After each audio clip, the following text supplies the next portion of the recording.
bago pumasok yung 2015, nagkakalabuan na kami ni ma'am. Kesyo hindi na daw kami masaya sa pagsasama namin. Lagi kasing bangayan at laging nag-aaway kami.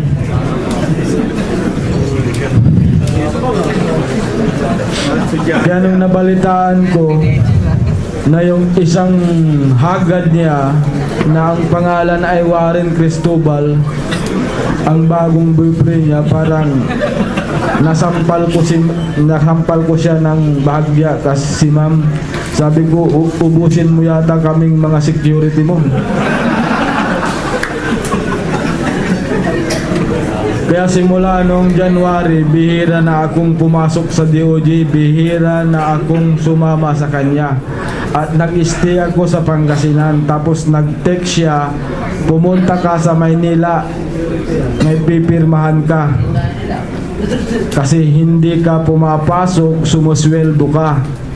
Sabi niya. Sabi ko, isang beses lang ako sumweldo nitong January nung 15 lang. Nung 30 hindi na ako sumweldo. Wala nang pumasok sa ATM ko kasi sa ATM ang swelduhan namin. Tapos nung pumunta na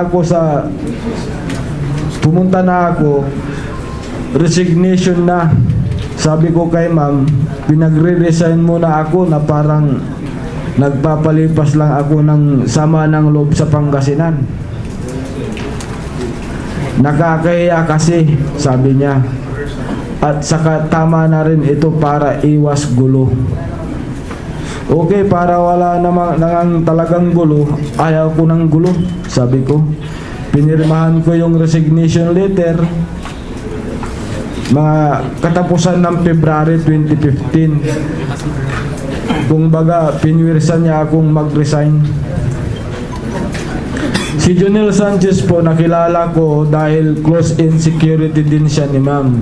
Hindi ko po kilala si Rodolfo Magleo, si Alberto Asinas Durano,